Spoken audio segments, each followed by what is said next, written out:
Welcome back to Count Me In, the podcast that explores the world of business from a management accountant's perspective.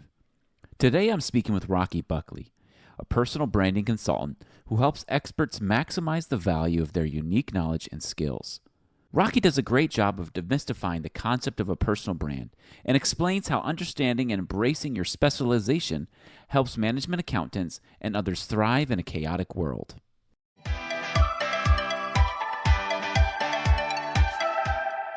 Rocky, thank you so much for coming on the podcast. Really appreciate you coming on to share your expertise with us today. And so today we're going to be kind of talking about personal branding.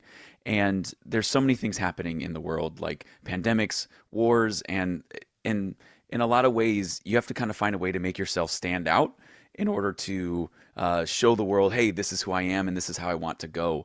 And so kind of maybe we can start off, maybe you can define, what does it mean? What does personal branding mean, and why is it important for us? Yeah, well, personal branding is really an offshoot of branding itself, which, in a nutshell, basically is a way to take a shortcut into people's minds, right? We're in a crowded marketplace. There's a lot of noise. We're bombarded with marketing messages all day long, all sorts of different inputs. And the ability to stand out, as you said, to be able to sort of penetrate through all of that noise and cut through in a way that resonates with the type of person that we're targeting, it becomes very important to figure out a way to do that. So on a corporate level, of course, branding is sort of that company's vision, mission, what they're all about, and then all of that gets crystallized into visual form. It can be a logo, it can be a style, it can be a way that they communicate their message to the world. So when you take that to a personal level, the same sort of principles apply. What we're looking to do is take all of those aspects of ourselves that make us unique, different, and really connect with that kind of person that we're really targeting at, and being able to kind of create a shortcut version of that, a crystallized version that somebody can very quickly get what you're all about and get whether or not they connect with you or not. And again, we're not looking to please everybody,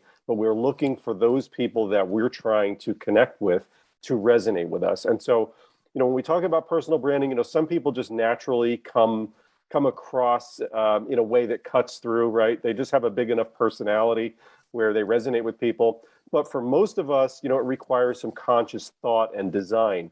It's sort of like thinking through, what are those elements about me that are different? What are those aspects about what I do that I really want to convey very strongly? What's that sense of purpose maybe that I have, right, that makes me excited about what I do?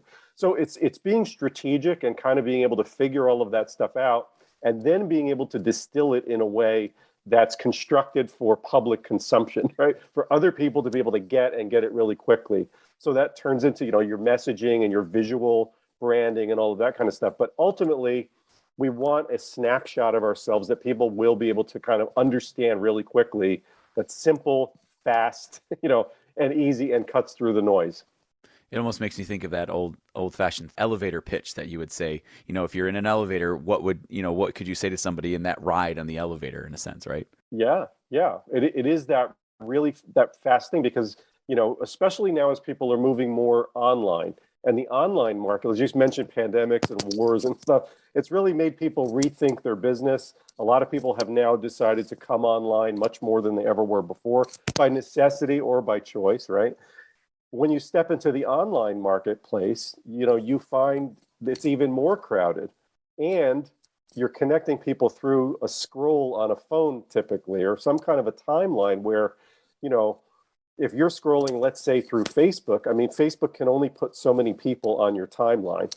And it's basically a way to compress the world into this one narrow thing that people can scroll through.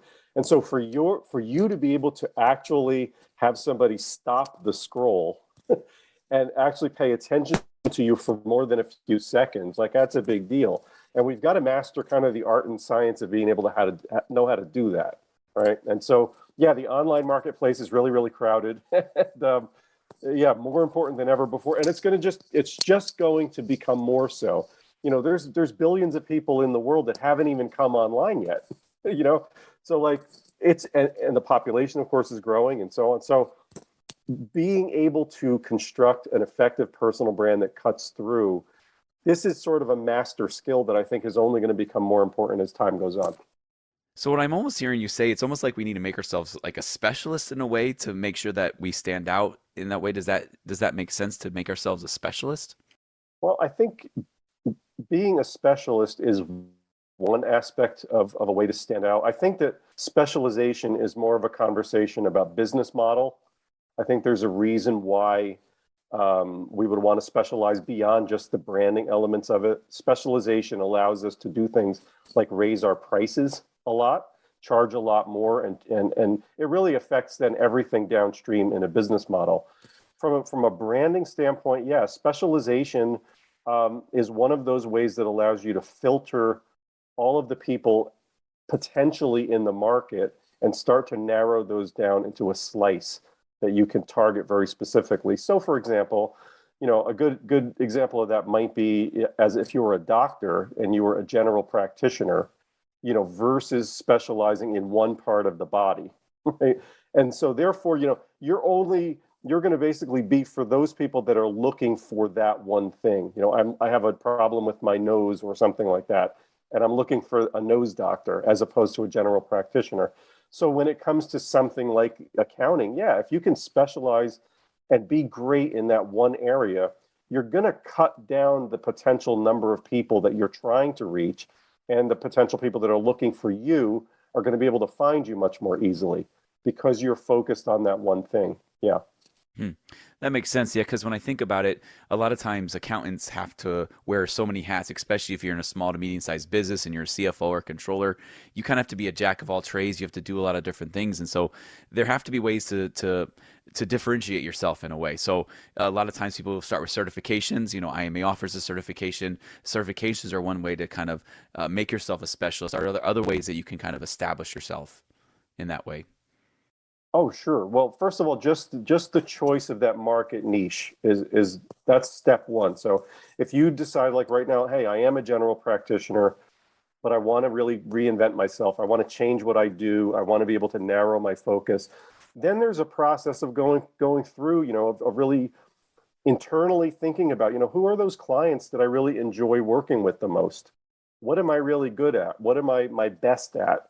And so there's a process of again becoming strategic about it, really thinking through, what makes me different? How do I stand out? What am I great at? Where have I had the most success perhaps with clients? What do I enjoy most, et cetera? So yeah, I think you kind of have to start there internally because the source of being able to really resonate with other people as a brand is your passion and your enthusiasm for something, right? So like if you really find a certain kind of accounting to be dull, drudgery, you can make a lot of money at it, but you really despise it.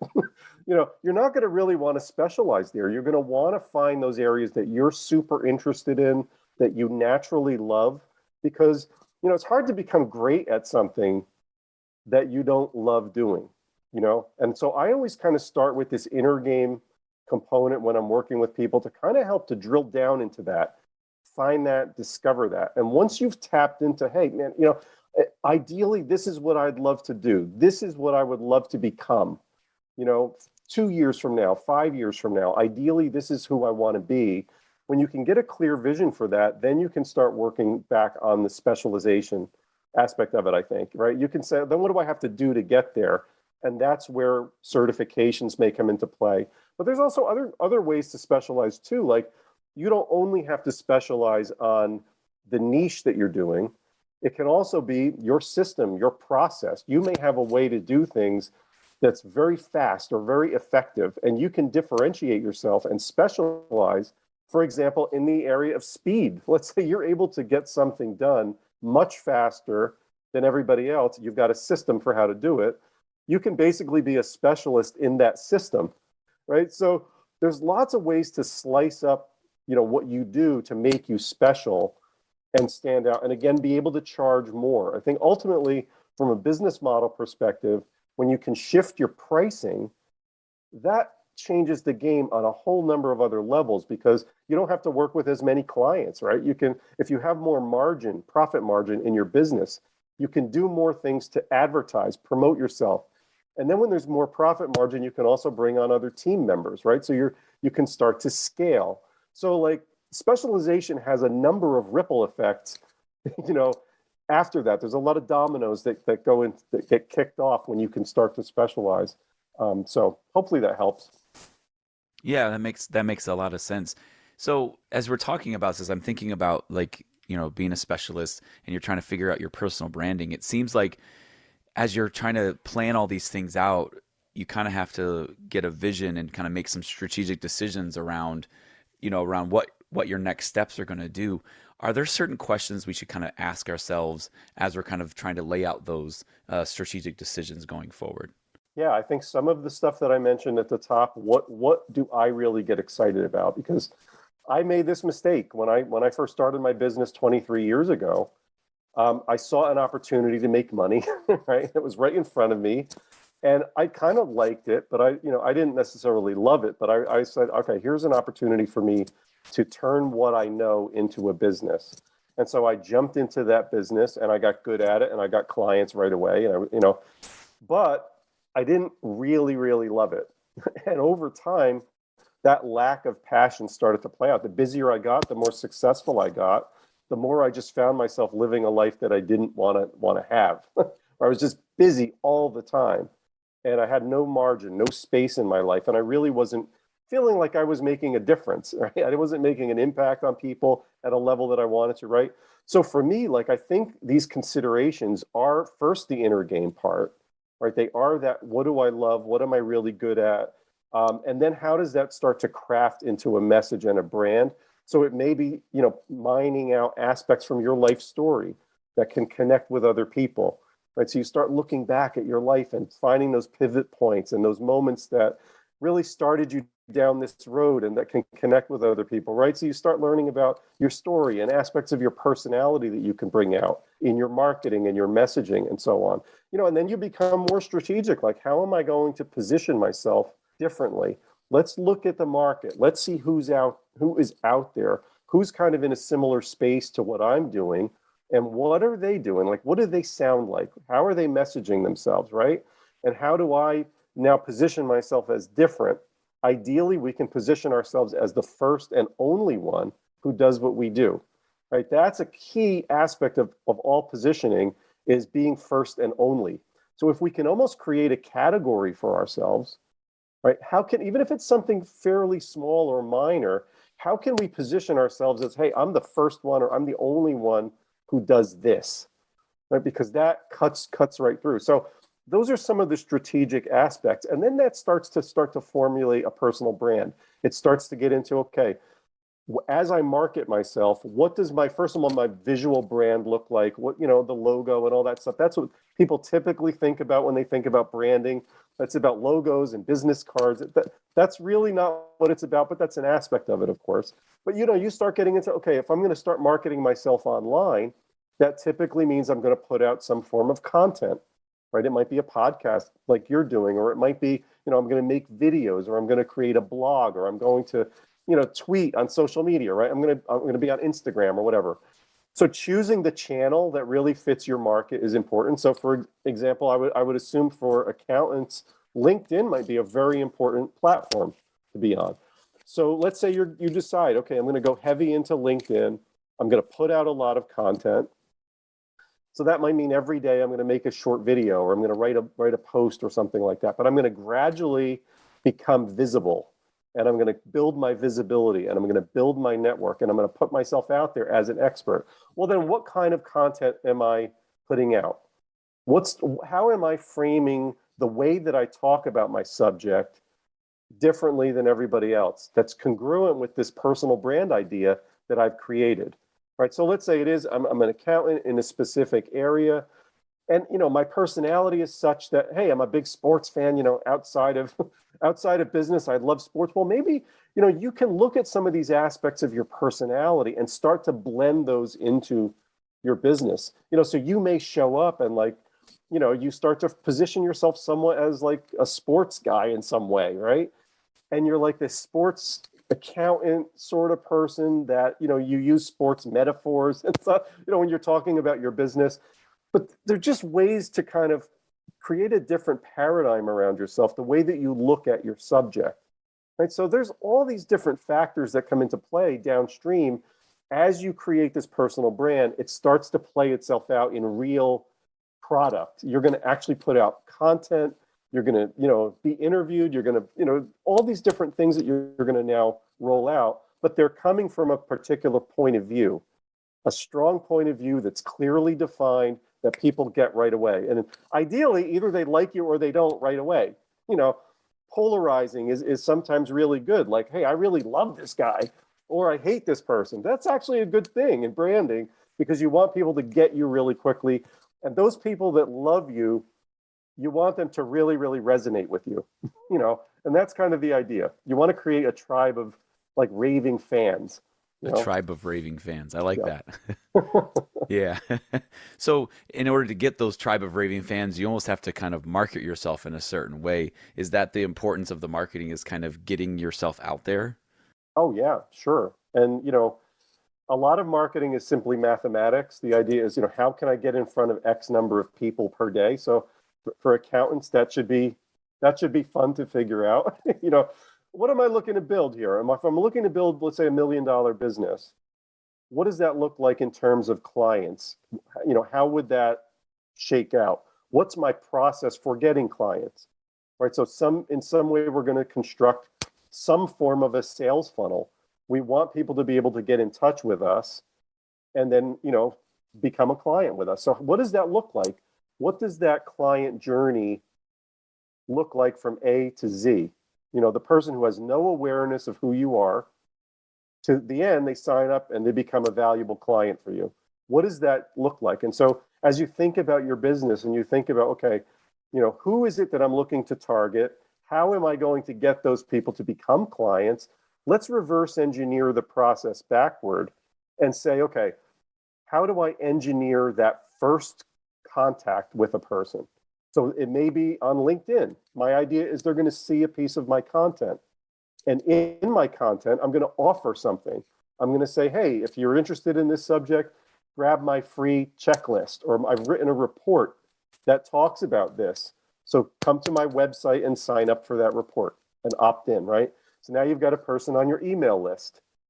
Then you're going to use your email list to, put out content every day or every week, a newsletter, something like that, where you're consistently staying top of mind with people, right? And then you have a mechanism in place. Hey, if you'd like to learn more about working with me, sign up for a free 30-minute consultation, right? What I'm saying is very basic, but this is a process that you would ideate and you would start to put into place, to get people into your world and then again, turn them into paying customers or clients. So, as we kind of wrap up the conversation, you've shared a lot of great insight about the personal branding and how we can become specialists and how we can use marketing. What are maybe like 3 steps that somebody can take to get started on this process? They never tried this. They've never said, I've never had a personal brand. They feel like they don't have a personal brand. What are like, the 3 steps that they can kind of take to get started? Yeah, the first thing I would do is try to learn from other people. I would try to model other people. So in your market, there are probably people that you follow that are the thought leaders and experts in your particular space.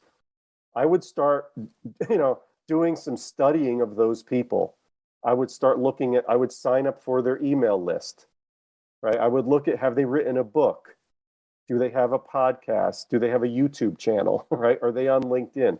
And I would start to reverse engineer what other people are doing.